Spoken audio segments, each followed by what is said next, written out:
वो नबियों में रहमत लक़ब पाने वाला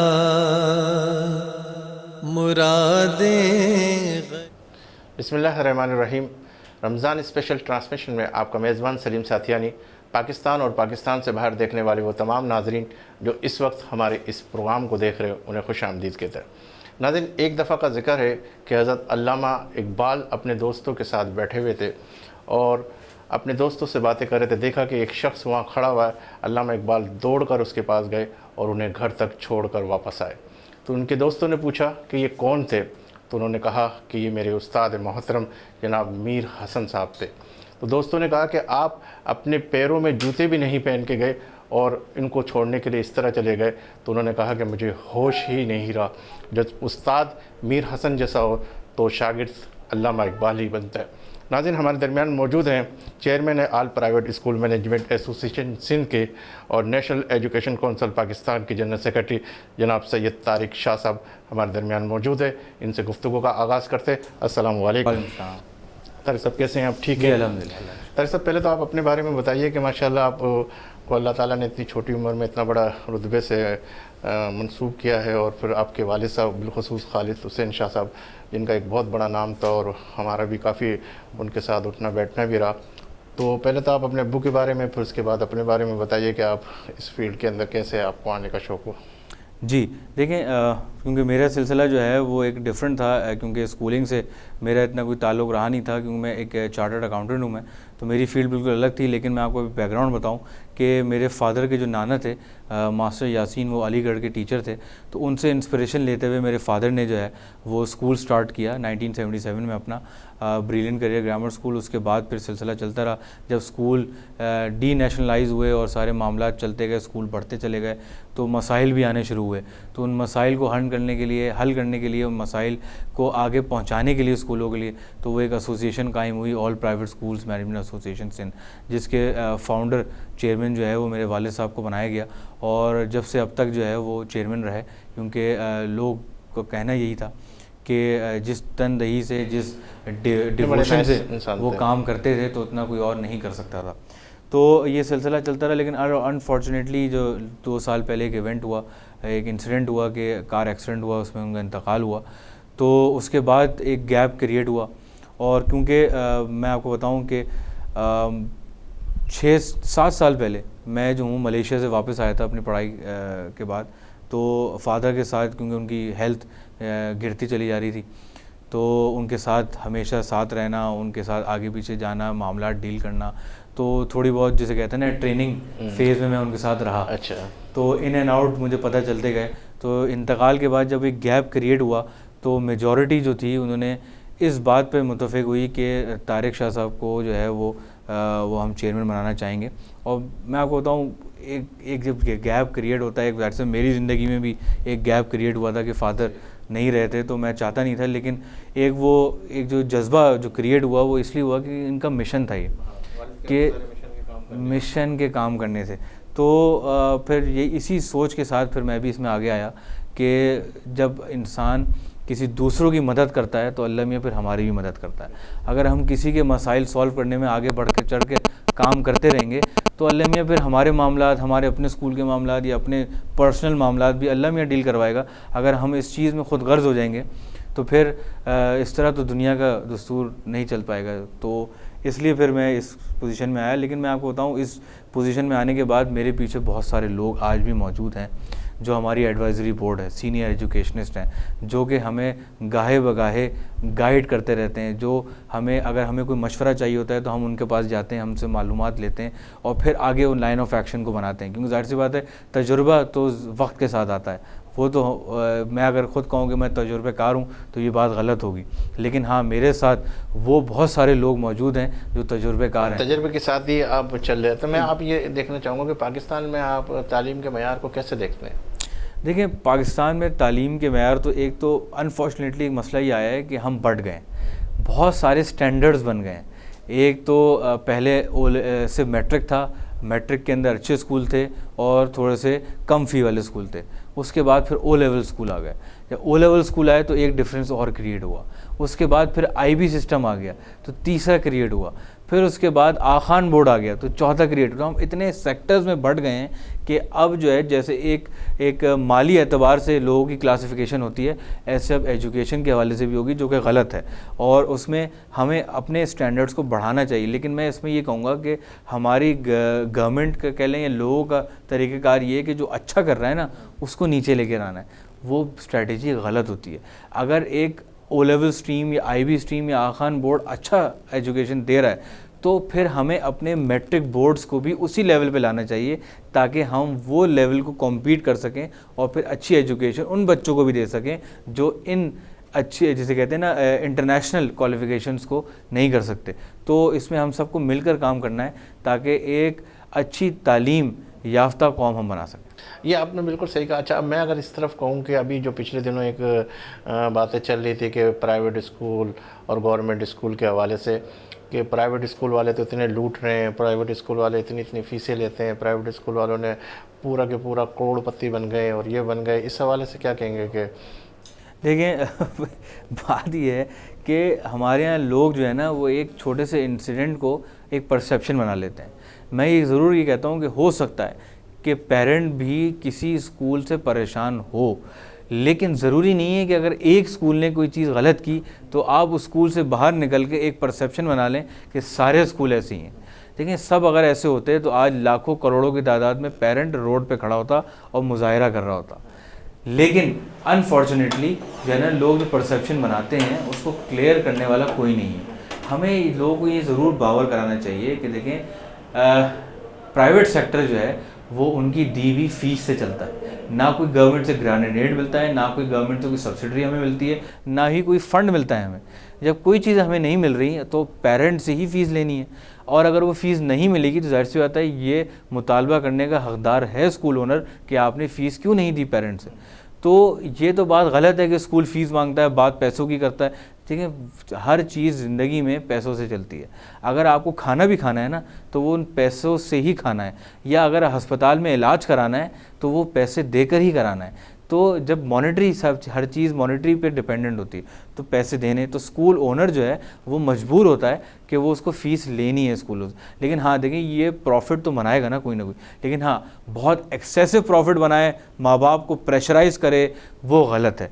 लेकिन private sector non profit basis पे नहीं चलता। अच्छा तारिक साहब, मैं आपसे ये भी पूछना चाहूँगा कि मिसाल के तौर पे ऐसे कितने % स्कूल है जो बहुत हाई फाई और कितने फ़ीसद स्कूल है जो बिल्कुल लो, जैसे 2000-3000 की? देखिए, मैं आपको बताऊँ, ये स्टैटिस्टिक्स में अगर अपनी बताऊँगा तो शायद गलत होगा, लेकिन सुप्रीम कोर्ट में जो लास्ट टाइम केसेस चल रहे थे तो उसमें उन्होंने ख़ुद स्टैटिस्टिक्स जो ज़ाहिर जो की थी वो ये था कि 95% स्कूल्स 5000 से नीचे फ़ी चार्ज कर रहे हैं पूरे पाकिस्तान में, और 5% 5000 से ऊपर चार्ज कर रहे हैं।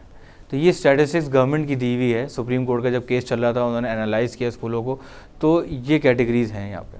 अच्छा, आप ये देखते हैं कि जिस तरह भी मैं आपकी बात सुन रहा था तो इसी तरह की एक चीज़ है कि जैसे अगर एक दुकान के ऊपर कोई चीज़ 500 की है या 1000 की है या 2000 की है और चीज़ वही है, लेकिन उसके अंदर क्वालिटी के हवाले से वो जैसे भी अपना मुंतखब करता है, तो आप भी स्कूल के हवाले से यही कहना चाह रहे हैं कि भाई जिसको भी जो चॉइस है स्कूलों के अंदर, घरों पे तो आके कोई कहता नहीं है कि भाई मेरे स्कूल के अंदर आए एडमिशन कराएं इस तरह के। तो आप ये कह रहे हैं कि 5% जो स्कूल जो ज़्यादा फीस लेते हैं, लोगों की नज़रें जो है उसी 5% के ऊपर, 95% के ऊपर नहीं है। एग्जैक्टली, बिल्कुल आपने सही कहा और आपने इसको सही हाईलाइट किया। लोग वही परसेप्शन क्रिएट करते हैं जो अगर हाई लेवल फीस, मुझे देखें दुख होता है कि लोग कंपेयर भी लाइक टू लाइक नहीं करते। वो एक बड़े स्कूल जो हाई फ़ी चार्ज कर रहा है उसकी फ़ीस कोट करते हैं, और एक जो सब अब एरिया के अंदर जो स्कूल लो फ़ी चार्ज कर रहा है उसकी डीवी टीचर को सैलरी कोट करते हैं। तो ये गलत होता है। तो आप जहाँ तक बात ये कि आप कंपेयर करें कि जो स्कूल्स हैं वो हर वैरायटी में मौजूद हैं। जैसे मैं आपको फिर वही कोट करूँगा, जैसे जो बेसिक नीड्स हैं, हेल्थ एंड ट्रांसपोर्ट, एजुकेशन के साथ साथ जो गवर्नमेंट को देनी चाहिए, गवर्नमेंट नहीं दे रहा। Private sector variety of range में है। मैं आपको बताऊं, 200 रुपये की फ़ीस से लेकर 2 लाख की फ़ीस तक के स्कूल पाकिस्तान में मौजूद हैं। तो हर एक अपनी एक फाइनेंशियल पोजीशन के हिसाब से जो है ना वो स्कूल ऑप्ट करता है। और अगर वो अपनी फाइनेंशियल पोजीशन से हट के कोई बड़ा स्कूल या ज़्यादा फीस वाले स्कूल को ऑप्ट करता है तो वो परेशान रहता है पेरेंट। तो हमारी भी गुजारिश यही रहती है कि सब स्कूल अपनी क्वालिटी एजुकेशन देने की कोशिश कर रहे हैं, लेकिन हाँ तरीक़ेकार स्कूलों का डिफरेंट होता है एजुकेशन देने का, जिसमें फ़र्क आता है। तो आप अपनी फाइनेंशियल पोजीशन के हिसाब से अगर स्कूल में एडमिशन कराएंगे बच्चों का, तो फिर आप भी खुश रहेंगे और बच्चा भी उसी मेयार पे पढ़ाई ले सकते। लेकिन अभी लॉकडाउन के हवाले से जो बात हुई कि अगर ताजिर बरादरी ये सारे के सारे लोग कहने लगे कि 3 महीने की फ़ीस माफ़ कर दी जाए, क्या कहते हैं फ़ीस ना ली जाए, तो इस हवाले से आप क्या कहेंगे? देखिए फ़ीस देखिए माफ़ नहीं की जा सकती, लेकिन एक अगर मैं आपको बताऊं, अगर एक शॉप है ना, अगर वो शॉप बंद कर दी जाती है तो उसको भी जो ताजिर बरादरी कह रही थी, मैं बड़ा सरप्राइज़ हूँ कि उन्होंने क्यों कहा, जबकि उनको भी रेंट देना पड़ रहा है अपनी दुकानों का। तो इसी तरह जब स्कूल आते हैं तो स्कूल वालों को भी, अगर स्कूल बंद हो या खुला हो, रेंट देना है। स्कूल बंद हो या खुला हो, टीचर की सैलरी देनी है, यूटिलिटीज़ देनी है, गवर्नमेंट के टैक्सेस देने हैं। तो ये सब चीज़ें जब वहीं स्टैंड कर रही हैं तो स्कूल तो इतना मार्जिन ऑफ प्रॉफिट नहीं रखता कि वो 20% कम कर दे। लेकिन फिर भी जो ये मसाइल आए हैं, पेंडेमिक आया है, ये सदियों में कभी आता है, तो इसलिए पेरेंट परेशान है। तो हमने उनकी परेशानी को देखते हुए 2 महीने वॉलंटरीली जो है ना 20% कम करने का ऐलान कर दिया था।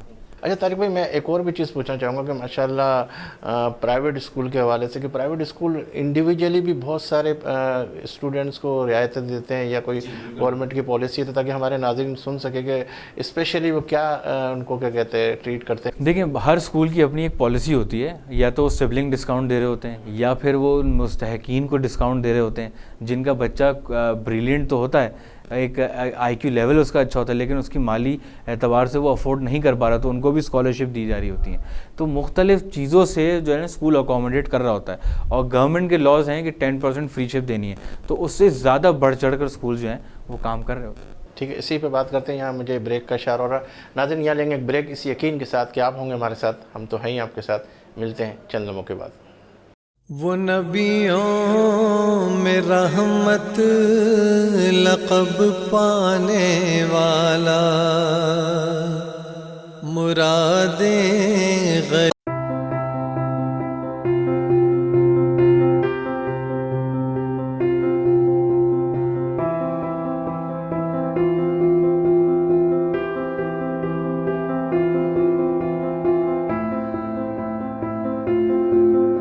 वो नबियों में रहमत लक़ब पाने वाला, मुरादें। खुशामदीद नाज़रीन, तारिक साहब मैं आपसे बात कर रहा था कि इसी ब्रेक के पहले, तो मैं ये समझता हूँ कि आपने प्राइवेट स्कूल के हवाले से जो वज़ीर तालीम के साथ बैठ के ये सारी की सारी पॉलिसी बनाई थी कि जी छुट्टियों के हवाले से कि 3 महीने की छुट्टी और अब जून से स्टार्ट होगा, तो क्या मैं ये नहीं समझता कि अगर आप उनको सही तरीके से गाइड करते कि अगर इस छुट्टियों को इस तरीके से लिया जाता कि मिसाल के तौर पर अगर पेपर अगर पहले ले लिए जाते और जून तक ये इतनी सारी चीज़ें जाने के बाद फिर तालीमी निज़ाम पूरा के पूरा डिस्टर्ब नहीं है, फिर उसके बाद में इसी तरह अपने जहन के अंदर जो खाका मैं आपको बताऊंगा कि किस तरीके से उसको डिज़ाइन किया जाता। पहले आप अपने हवाले से बताएं कि आप वहाँ जो बैठे थे वो किस हवाले से बैठे थे कि ये जून तक की जो पॉलिसी गई है। लेकिन उस वक्त ये हुआ था कि अचानक स्कूल बंद कर दिए गए थे, क्योंकि वो ज़ाहिर सी बात है कोरोना वायरस फैलना शुरू हो गया था हमारे मुल्क के अंदर, और उस वक्त स्कूल बंद करना हमने भी उसको सपोर्ट किया, क्योंकि बच्चों की सेफ्टी सबसे ज़्यादा ज़रूरी है। और अगर खुदा न खास्ता अगर एक बच्चा वायरल इन्फेक्टेड क्लास में आ जाता है तो आप समझ सकते हैं कि कितने 100 बच्चे इफ़ेक्ट हो सकते थे उससे। तो बिल्कुल उससे जो है ना हम भी सपोर्ट किया हमने कि स्कूल बंद कर दिए थे। लेकिन जब स्कूल अचानक बंद हुए ना, उसके बाद पेपर लेने की कोई गुंजाइश थी नहीं, और वो रिस्क लिया नहीं जा सकता था। जो आज हम कंट्रोल्ड माहौल देख रहे हैं, तो उसमें से एक एलिमेंट यही था कि स्कूल्स बंद कर दिए गए थे। तो दूसरी चीज़ ये है कि जब उस कमेटी के अंदर बैठे तो हमने इनिशियली तो पहले 2-3 दिन के लिए स्कूल बंद कर दिए थे, लेकिन जब कमेटी बैठी तो हमने यही डिसाइड किया कि ये देखिए पेंडेमिक जो है ये लंबा चलेगा, ये इतनी जल्दी ख़त्म नहीं होने वाला कि हम 10-15 दिन स्कूल बंद करें और दोबारा खोल लें। तो उसमें यही तय किया गया कि समर वेकेशंस जो पहले आने वाली हैं उनको अभी से डिक्लेयर कर दिया जाए, ताकि समर वेकेशंस का जो टाइम है वो अभी यूटिलाइज़ हो जाए, और उसके बाद फिर हम जब जून में वापस आएँ तो हम स्कूल्स को रेगुलरली जैसे चलते थे वैसे चला सकें। तो ये एक इसके पीछे लॉजिक थी, ताकि टाइम वेस्ट ना हो बच्चों का, और जो जून में हम आगे एग्ज़ाम ले लें और उसके बाद फिर आगे सेशन स्टार्ट कर दें, क्योंकि सेशन टेक्निकली जैसे लास्ट टाइम स्टार्ट हुआ था वो जुलाई में स्टार्ट हुआ था। तो हमें वैसे ही तैयार थे कि जुलाई में स्टार्ट होगा, लेकिन अब जैसे सिचुएशन बढ़ रही है आगे, तो अब इसमें डिसाइड करने की दोबारा ज़रूरत है कि अब दोबारा कैसे लिए जाएंगे। लेकिन मैं आपको बताऊं, एग्ज़ामिनेशंस स्कूल की लेवल की हद तक तो किसी तरह भी डील हो सकते हैं, वो इतना कोई बड़ा इशू नहीं है। अगर खुदा न खास्ता ये मामला और आगे प्रोलॉन्ग हो जाता है तो हो सकता है हम आगे ऐसे ही बच्चों को पिछले रिज़ल्ट के बेसिस पे प्रमोट कर दें, तो ये तो हो सकता है। लेकिन हम एग्ज़ाम लेना ज़्यादा ज़रूरी इसलिए समझ रहे हैं ताकि बच्चों की प्रोग्रेस हमें पता चल जाए कि उन्होंने कितना सीखा। लेकिन ऑब्वियसली वो एग्ज़ाम्स इतने बड़े नहीं होंगे स्कूल लेवल पे, उनको शॉर्ट पीरियड ऑफ टाइम के लिए कर दिया जाएगा, उनके मार्क्स कम कर दिए जाएंगे, इवन उनके सब्जेक्ट्स भी कम कर दिए जाएंगे, उनको सिर्फ इंग्लिश, उर्दू, मैथ, साइंस पे पेपर दिए जाएंगे ताकि कोर सब्जेक्ट्स उनको डील कर लिए जाएँ। और उसके साथ साथ जो बोर्ड के एग्ज़ाम्स की मीटिंग मंडे को हुई है, पूरे पाकिस्तान के बोर्ड्स बैठे थे और उस पर यही मुत्तफ़िका राय आई है कि टाइम ड्यूरेशन उसका कम किया जाएगा और हो सकता है कि वो एग्ज़ाम्स ऑनलाइन भी हो जाएं। तो अभी डिसाइड हो रहा है, वो गवर्नमेंट बेहतर जानती है कि वो। तो आप ये कह रहे हैं कि ऑनलाइन यानी 9-10 के पेपर के हवाले से बात करें, क्योंकि इतनी अवेयरनेस तो हमारे हवाले से आप सब समझते हैं कि जो प्राइवेट स्कूल है, जो छोटे स्कूल है, और ये सारी की सारी चीज़ें किस तरीके से वो ट्रीट करेंगे, किस तरीके से होगा। प्राइवेट स्कूल की जहाँ तक बात है ना, देखिए लोकल एग्ज़ाम जिसे कहते हैं वो तो हो जाएंगे डील, वो तो इतना मसला नहीं है। लेकिन मैट्रिक एग्जाम, मेरे जहन में एक खाका था, अगर वो आपको अगर जहन के अंदर आए, मैं कह रहा था कि जिस तरह आपने क्या कहते हैं फरवरी के अंदर ही, मेरे ख्याल 26 फरवरी को ये स्कूल क्लोज़ हो गए थे, और उसके बाद अगर आप 15 दिन या 1 महीने के बाद अगर आप मीटिंग करते हुए वज़ीर तालीम से और ये कहते हैं कि हम इस सिस्टम को इस तरीके से लेके चल सकते हैं कि भाई स्कूल के अंदर जो एग्ज़ाम है 8 से 12 बजे के कर दें, फिर 1 बजे से क्या कहते हैं 4 बजे का कर ले, अगर इस तरीके से एग्ज़ाम ले अगर ये सारी चीज़ें पूरी हो जाती, जो आप कह रहे हैं कि इस तरह लॉकडाउन के हवाले से जो थोड़ी सी नरमी आ रही थी, जिस तरह दूसरी चीज़ों के अंदर अगर वो दिए गई, तो अगर इसी तरह की सारी सेफ्टी के हवाले से अगर पेपर ले लिया जाता तो वो ज़्यादा अच्छा नहीं था। देखिए ये सारी सजेशन हमने दी थी, जो स्टीयरिंग कमेटी की मीटिंग होती है, जो लास्ट मीटिंग हुई थी 13 मार्च को, तो उसमें भी हमने ये सजेशन दी थी। लेकिन ऑब्वियसली इस वक्त गवर्नमेंट, फेडरल गवर्नमेंट या प्रोविंशियल गवर्नमेंट किसी तरह से तैयार नहीं थी कि स्कूल्स को खोला जाए, तो उस बेसिस के ऊपर तो हम कुछ भी नहीं कर सकते। सजेशन बिल्कुल दी गई थी।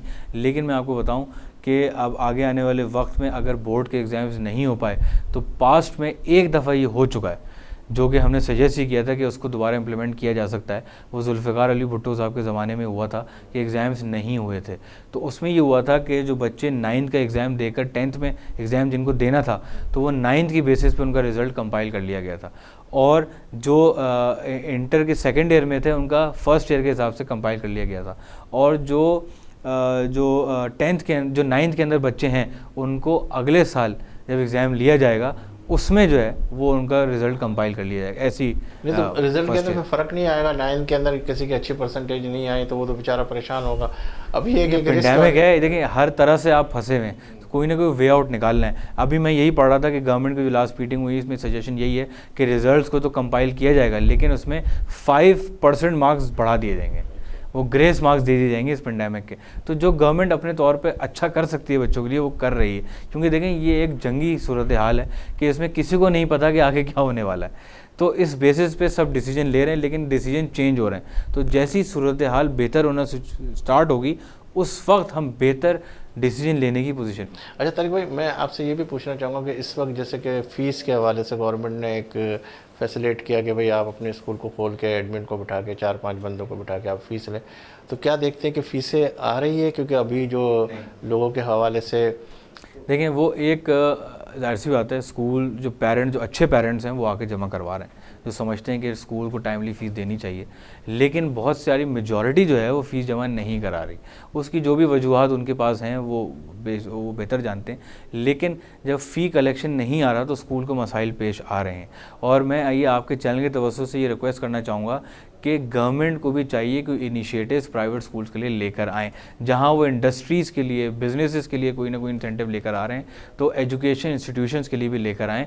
क्योंकि मैं आपको बताऊं कि ये सिर्फ 1 महीने तक और बहुत मुश्किल से हमने सैलरीज दी हैं, और 1 महीने आगे भी बहुत मुश्किल से कुछ ना कुछ कर करा के बहुत से स्कूल वाले तो दे नहीं पा रहे, लेकिन कुछ ना कुछ कहीं से कर्जे वर्जे लेके दे देंगे, लेकिन अगला महीना जो आ रहा है उसमें स्कूल सैलरीज नहीं दे पाएंगे, रेंट नहीं दे पाएंगे, और डर यही है कि वो स्कूल बंद हो सकते हैं। और अगर ये क्राइसिस एक पेंडेमिक के बाद अगर एजुकेशन क्राइसिस स्टार्ट हो गया तो ये मुल्क एक जैसे कहते हैं ना वो 10 साल पीछे चले जाएगा, क्योंकि एजुकेशन के लिए हमारे पास, गवर्नमेंट के पास स्पेशली, कोई इंफ्रास्ट्रक्चर मौजूद नहीं है कि बच्चों को वो फ्री एजुकेशन दे सके। अच्छा, मैं ये भी कह रहा हूँ कि अगर खुदा ना खास्ता अल्लाह ना करे और क्या कहते हैं ऐसी अगर सिचुएशन आएगी, अगर जून भी क्लोज हो गया तो फिर क्या होगा? ये तो तालीम का पूरा के पूरा मार्च, अप्रैल, मई, जून, एक तो 4 महीने, और फिर इसके बाद 4 महीने की जो सैलरियाँ उनको देनी है, जो किराए उनको देने, और क्या कहते हैं पब्लिक तो ये सारे के सारे कहेगी कि हमारा तो कारोबार बंद है, हम कहाँ से ला के दें, हम कैसे करें? तो ये सब उस केस में गवर्नमेंट को सोचना पड़ेगा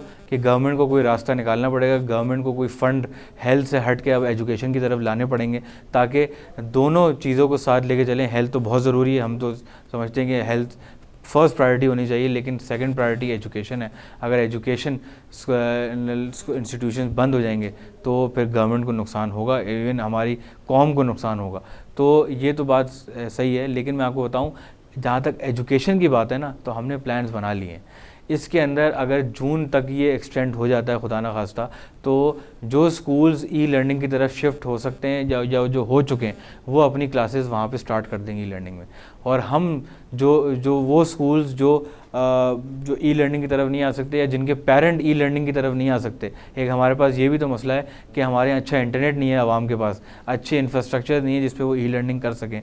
तो उनके लिए हमने स्टडी पैक्स पहले भी दिए थे, और हम डेली बेसिस पे कोई या वीकली बेसिस पे स्टडी पैक्स देंगे बच्चों को, जो घर पे बैठ के वो करेंगे और उनके पेरेंट्स स्कूल में आके सबमिट करा देंगे। कोई ऐसा मैकेनिज़्म फिर हमें लाना पड़ेगा, और जो हम डिसाइड कर रहे हैं। लेकिन उम्मीद ये है कि अल्लाह करे मामला बेहतर होना शुरू हों, ताकि हम अपनी रेगुलर मामला स्टार्ट कर सकें। तारिक भाई, मैं ये समझता कि इस वक्त जो मौजूदा सूरत हाल है, आपकी जो जितनी भी एसोसिएशन है, अगर एक प्लेटफॉर्म से अगर हुकूमत से इस हवाले से मिले कि भाई अगर ये जो इस तरह की चीज़ें आ जाएगी तो कैसे फेस किया जाएगा, कितने इदारे बंद हो जाएंगे, कितने लोग जो है क्या कहते हैं तालीम के हवाले से बेजार परेशान हो जाएंगे, तो इस हवाले से कोई ऐसा आप लोगों ने कोई दायराकार बनाया है कि आप वज़ीर तालीम से मिले इस हवाले से? या देखिए, वज़ीर तालीम जो हैं सईद गनी साहब, वो माशाल्लाह से हमारे साथ हर चीज़ में इंटैक्ट हैं, और वो एक ऐसे इंसान हैं जो हर एक को साथ लेकर चलना जानते हैं। तो हमारी इंटरेक्शन उनके साथ चल रही है, और ये जो छुट्टियों के मामलात आए थे, फ़ीस के मामलात आए थे, तो हम सब ने बैठ के म्यूचुअली इसको डील किया था। तो आगे भी हम उम्मीद करते हैं कि अभी जैसे ये मामला रमज़ान शरीफ चल रहा है, अल्लाह मियां इसकी बाबरकत महीने में हम इस कोरोना वायरस को यहाँ से ख़त्म करें, वरना अगर खुदा न खास्ता इसको बढ़ता है तो फिर हमें दोबारा बैठना पड़ेगा सईद गनी साहब के साथ, और उसमें कोई नया लाएअमल बनाना पड़ेगा। तो आप समझते हैं कि हुकूमत, जैसे आपने कहा सईद गनी साहब इंटरेस्टेड हैं और माशाल्लाह इसमें कुछ करने के, लेकिन ये सारी चीज़ें तो वफाक के प्लेटफॉर्म से होगी। सईद गनी साहब कहते हैं कि हमारे यहाँ तो बहुत मसले, बहुत प्रॉब्लम है, तो फिर ये आप रिक्वेस्ट किससे करेंगे वफाक से? देखिए, जो फाइनेंशियल मसाइल हैं, जो हम कह रहे हैं फ़ंड या ऐसी कोई चीज़ जारी की जाए, वो फाइनेंशियल है, वो फाइनेंशियल जो है वो फेडरल डील करता है। लेकिन जो प्रोवेंशियल 18 अमेंडमेंट के बाद जो प्रोवेंशियल गवर्नमेंट के पास एजुकेशन सेक्टर के जो राइट्स हैं, उसके लिए सईद गनी साहब के पास हम करते हैं। तो दोनों अप्रोच चल रही हैं हमारी, क्योंकि मैं नेशनल एजुकेशन काउंसिल का भी जनरल सेक्रेटरी हूँ, तो इस्लामाबाद में हमारी मामला चल रहे हैं वहाँ पे, ताकि हम पूरे पाकिस्तान के लिए एक कोई ऐसी स्कीम लेकर आएँ जैसे कंस्ट्रक्शन इंडस्ट्री के लिए लाई गई है, ऐसी एक एजुकेशन सेक्टर के लिए भी कोई ऐसी चीज़ लाई जाए जिसमें स्कूल्स भी अपने ख़र्चे उठा सकें और पेरेंट्स भी अपने बच्चों को पढ़ा सकें। तो ये इंशाल्लाह ताला उम्मीद तो है कि अल्लाह के फजल से अगर ये सारी चीज़ें वो हो जाए। और जो आप देख रहे हैं कि छोटी क्लासों के अंदर मैं देखता हूँ कि मज़ामीन इतने ज़्यादा आप लोगों ने प्राइवेट स्कूलों के अंदर लगाए हुए कि बैग इतना भारी होता है और बच्चे बेचारे यूँ घूमते हुए आ रहे होते हैं। तो इस हवाले से कोई आप लोगों ने सिस्टम बनाया है कि इसको? देखिए, मैं आपको बताऊँ, उसमें मामला ये है कि अनफॉर्चुनेटली इसके अंदर पेरेंट का कसूरवार मैं ठहराऊँगा इसमें। वो क्योंकि एक स्कूल के अंदर एक टाइम टेबल दिया जाता है कि फ़र्ज़ करें मंडे है तो मंडे को कौन कौन से सब्जेक्ट पढ़ाए जाएंगे, लेकिन अनफॉर्चुनेटली पेरेंट्स टाइम टेबल को फॉलो नहीं करवाते। बच्चा जो है वो सारी बुक्स एंड कॉपीज़ अपने बैग में रखता है, कि मुझे बैग पैक करने की ज़रूरत ही ना पड़े, वो बैग लटका कर और वो बच्चे को स्कूल भेज दिया जाता है। अगर टाइम टेबल फॉलो कराया जाए, मैं आपको बताऊं, दिन में सिर्फ 3 से 4 सब्जेक्ट पढ़ाए जाते हैं, इससे ज़्यादा नहीं पढ़ाए जाते स्कूलों के अंदर। तो अगर वही पढ़ाए जाएंगे तो 3 से 4 कॉपीज़ या 3 से 4 बुक्स होंगी, जिसका इतना वज़न नहीं है।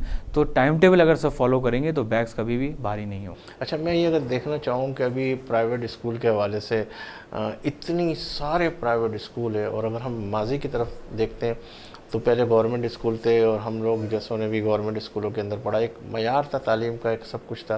लेकिन अभी गवर्नमेंट स्कूल की तालीम में और प्राइवेट स्कूल की तालीम में ऐसा क्या फ़र्क आ गया? इसके तालीमी निज़ाम के अंदर क्या सिस्टम, क्या उनकी ट्रेनिंग सही तरीके से नहीं की जा रही, या ट्रेनिंग जो इंस्टीट्यूट है वहाँ सही तरीके से उस्ताद को नहीं बनाया जा रहा? मैं आपको बताऊँ, जितने क्वालिफाइड टीचर्स आज गवर्नमेंट के पास हैं शायद प्राइवेट के पास भी ना हो, क्योंकि पीएचडी टीचर्स रखे हुए हैं, उन्होंने ग्रेजुएटेड रखे हुए हैं और ट्रेनिंग सेशन उनके होते रहते हैं। लेकिन जो एक फुकदान है वो लैक ऑफ सीरियसनेस का है, लैक ऑफ प्रायोरिटी का है। कागजात में तो एजुकेशन एमरजेंसी लगा दी जाती है, लेकिन प्रैक्टिकली उस एमरजेंसी को नाफिज नहीं किया जाता। अगर किया जाता तो आज अच्छा खासा बजट एजुकेशन पे खर्च होता है, जो कि जिसको कहते हैं कि ये 16 अरब रुपए साल के हैं, जिसमें से कहते हैं 13 अरब रुपए जो है वो सैलरी में चले जाते हैं, लेकिन 3 अरब रुपए भी तो फिर भी बचते हैं, जो कि अच्छी अमाउंट है। अगर ये हर साल 2-2, 5-5, 6-6 एक क्लस्टर ऑफ स्कूल उठा के उसको डेवलप करें और उस पर एक चेक एंड बैलेंस हो, क्योंकि आज टीचर का चेक एंड बैलेंस नहीं होता। जितने टीचर स्कूल में होते हैं उससे कम बच्चे स्कूल में होते हैं। अगर 5 बच्चे हैं तो 10 टीचर स्कूल के अंदर होंगे। तो ये लैक ऑफ कंट्रोल भी मैं कहूँगा गवर्नमेंट का है। अगर गवर्नमेंट इस चीज़ में सीरियस हो जाए कि एजुकेशन उनकी प्रायोरिटी बन के उसको वो एक रिलीजियसली जो है ना सारे कंट्रोल्स लेकर आ जाएँ, तो ये फिर कोई वक्त दूर नहीं कि गवर्नमेंट स्कूल वापस से अपने पाँव पे खड़ा। अच्छा, तो आप ये समझते हैं कि इस वक्त जो गवर्नमेंट के टीचर, अगर उनकी तनख्वाहें अगर आप बता दोगे तो सारे के सारे लोग हैरान होंगे कि इतनी इतनी तनख्वाहें माशाल्लाह 50-50, 60-60, 70-70 हज़ार रुपये तनख्वाहें, लेकिन फिर उसके बाद भी ये सारी चीज़ों से दूर होते हैं। जबकि ये मेरे नबी करीम सल्लल्लाहु अलैहि वसल्लम का कहते हैं मौलिम वाला किरदार जो ये लोग कर रहे हैं, अगर इससे ये मुखलिस होकर काम करे तो आप क्या मैसेज देना चाहेंगे उनको और सबको कि हमारी जो उस्ताद के अंदर जो तालीम दे रहा है उस्ताद, वो अगर सही तरीके से जिस तरह प्राइवेट में दे रहा है, जिस तरह गवर्नमेंट में दे रहा है, तो आप क्या समझते हैं कि तालीम सिर्फ पढ़ाने का ही नाम है, तरबियत का भी नाम है? तो इस हवाले से आप क्या मैसेज देना चाहेंगे? नहीं, बिल्कुल देखें, बात यह है कि जो टीचर्स जो हैं जिनका जो मनसब है औलियाओं वलियाओं का मनसब है, बिल्कुल आपने सही कहा। और इसके अंदर हमें देखें, अल्लाह मियाँ रिस्क तो दे ही रहा है ना। जो टीचर स्कूल में पढ़ा रहे हैं वो तो उनको तनख्वाहें मिल रही हैं, लेकिन अगर वो सिंसेरिटी, डेडिकेशन और एक अपनी नई जनरेशन को एक संवारने के लिए अगर एजुकेशन के लिए आगे क्लास में आगे पढ़ाना स्टार्ट करेंगे तो आप एक बेहतर शहरी भी बना सकेंगे। आजकल जो फुकदान नज़र आ रहा है, पढ़े लिखे लोग तो आ रहे हैं लेकिन वो अच्छे शहरी नहीं हैं, अच्छे इंसान नहीं हैं और मुबद्दे वतन नहीं है। और उनके अंदर मैं आपको बताऊँ एक फुकदान और भी है जो मैं पेरेंट्स से रिक्वेस्ट करना चाहूँगा कि ये कोविड-19 का जो मामला है इसके अंदर पेरेंट भी घर पर हैं, बच्चे भी घर पर हैं। तो आज वो मौका हमारे पास दोबारा आ गया है कि जो बॉन्ड बच्चों और पेरेंट के बीच में ख़त्म हो गया था, आज हम दोबारा उस बॉन्ड को पूरा कर सकें, स्ट्रॉन्ग कर सकें और अपने बच्चों के अंदर अपनी फैमिली वैल्यूज़ और इस्लामी तालीमात को इनकलकेट करें, ताकि हम अपने बच्चों को एक जो हम पास्ट में अपने पेरेंट्स को देखते हुए हैं वैसे ही हम अपने बच्चों को रेस करें और अच्छा शहरी और अच्छा मुसलमान बना सकें। बहुत शुक्रिया तारिक साहब। नाज़रीन, इसी अल्फाज के साथ मैं इजाज़त चाहूँगा कि आप सिर्फ तालीम के हवाले से उस्ताद को पढ़ाना भी नहीं है बल्कि उसकी तरबियत भी देनी है, और अगर तरबियत और तालीम अगर एक अच्छी हो गई तो फिर एक अच्छा इंसान बनता है। इन्हीं अल्फाज के साथ इजाज़त दीजिए अपने मेज़बान सलीम साथियानी को। इंशाअल्लाह ज़िंदगी रही अल्लाह लाया तो फिर आपसे मुलाकात का शर्फ हासिल करेंगे। उस वक्त तक के लिए अल्लाह हाफिज़। वो नबियों में रहमत लक़ब पाने वाला, मुरादें